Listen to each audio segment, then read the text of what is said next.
Hi Pisces, this is your 2017 forecast with astrologykiki. We're going to start off talking about Jupiter. Jupiter is the planet of luck and expansion, and it will spend most of the year up until October in your 8th house. And your 8th house is the house of joint finances, other people's money. So you may see an expansion with regards to money given to you by possibly family members, you giving a family member money, the bank loaning you money, or insurance payout, commission, taxes, inheritance, lottery, could be one of many different things.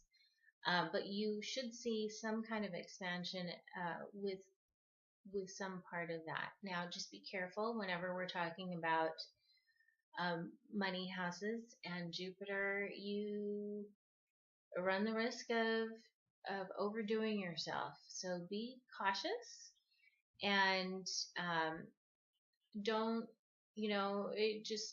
I always want to advise caution when you're talking about those two things, when you're looking at expansion and when you're looking at money, especially with joint finances. Those can be debts, and you don't want that to expand too much. But you should see some area there, expanding. Then in October, it will move into your 9th house, and your 9th house is the house of long distance travel, foreigners, foreign relations, and legal issues, as well as higher education. So during that period from October on in through 2018, you could see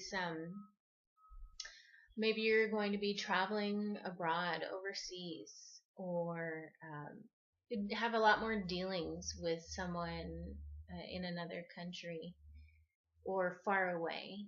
And or you might decide to go away to school, get a degree, get another degree. Unfortunately, Jupiter is pretty unbiased in terms of what it expands. Just as it could expand your debt, it could also expand some kind of legal issue. So just be aware that could happen. But you should see some kind of expansion in that area of your life. Not necessarily legal, but somewhere in the 9th house issues. And at the same time, we have Saturn, and it will spend most of the year in your 10th house. And then at the end of the year, in December, it will move into your 11th. And the 10th house, well, Saturn, first of all, is the planet of restriction, and it likes to teach you lessons. And so when it's in the 10th house, you may see lack of career movement. You may see maybe a whole lot of effort in trying to improve yourself professionally or have some kind of professional recognition, and then it just being glossed over, and maybe the guy next to you is getting the recognition. And what Saturn is really doing in this area is trying to teach you a lesson in terms of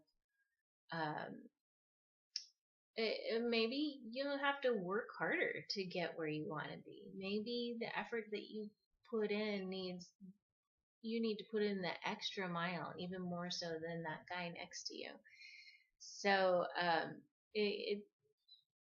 what it's trying to do is that the goal is that at the end of the transit, you should be much more prepared to move through life, and it doesn't come around very often. So it's sort of setting yourself up to move into the next stage of your life, and the lessons that you learn and the obstacles that you overcome during that transit will get you there, and you will be rewarded in some way.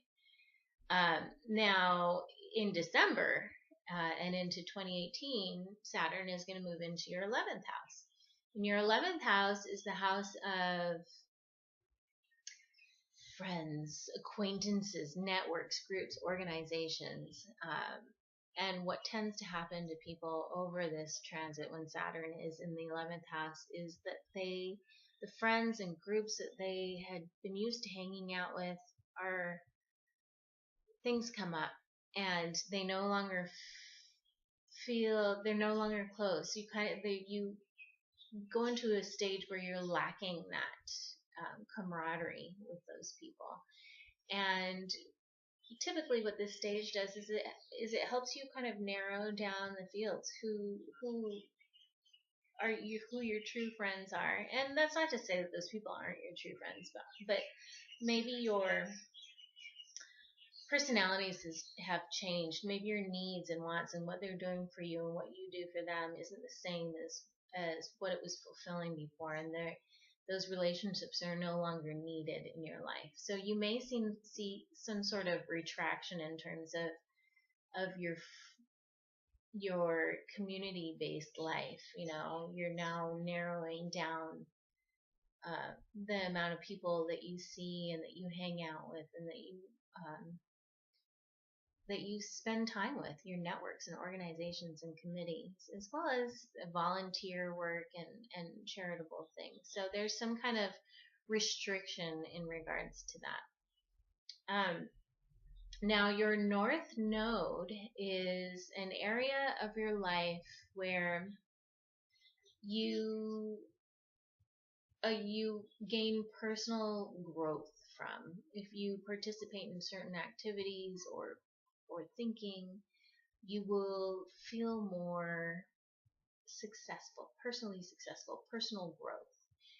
And for you, that has been in your 5th house.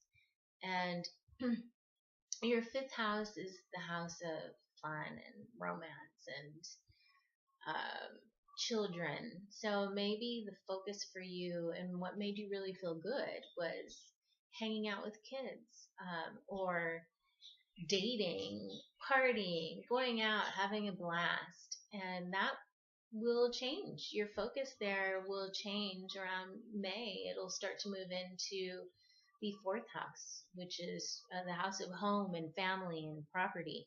So the focus will go from what makes you feel sort of good being out and about, or is being out and about in a very extroverted area, to being way more introverted, your home and family, those people close to you, your parents, that kind of a thing. So activities throughout the second part of the year might be focused more on taking care of your parents, taking care of your family responsibilities, or taking care of your home. And so there should be a little bit of a change in what sort of is gratifying to you. Now, we're also running through an eclipse series, and in 2017, in both February and August, you will have eclipses. And they could impact you. They may not impact you as severely or significantly if your natal chart doesn't match up with the degrees of the eclipses. But there is a potential, depending on your degrees, for there to be changes. There, with eclipses, you can look at the big changes and the beginnings and endings of certain things. And the areas affected in this series will be the 12th and the 6th houses. Now, the 12th house is an interesting house. It's a very introverted house, and it has to do with karma and spirituality and astrology and centering and the subconscious and secrets and institutions. So it's very broad, as you can see, but typically when you're looking at lunar aspects with this, you might have like secrets that then are revealed and come out in the open, or there's a big change with some kind of institution like the government or a hospital or a school, university institution. So you could find some significant changes in your life with regards to those, as well as your work environment or your own personal health.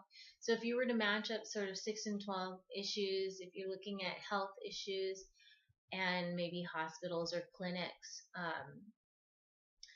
or if you're looking at work environment, maybe some secrets, things going on behind the scenes, and then they come to light. So again, depending on your degrees, and you can find out more about how that would affect you at my website, but you could be impacted by some of those issues between those two houses. Now, there's also something super rare going on this year and at the end of 2016, and it's between Uranus and Saturn.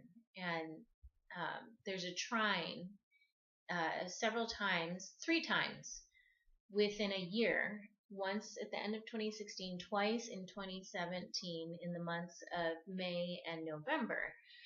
And it's very rare because it happens, these are very slow moving planets. So this trine doesn't come around very often at all.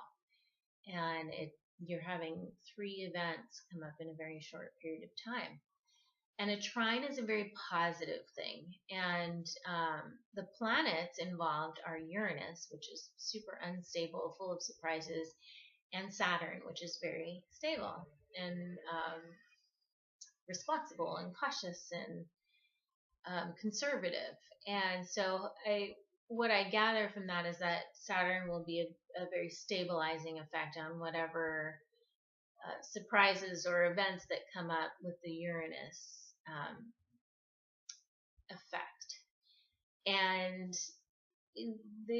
it will be, these 2 planets are in your 10th and your 2nd houses. So your 10th is your house of career and your 2nd is your house of finances. So 2 pretty interesting things here. And these should be positive times. And they may be linked. If you look at what's going on for you at the end of December and match it up to what goes on in the middle of May and the middle of November, this should give you a clue of how you're going to be affected.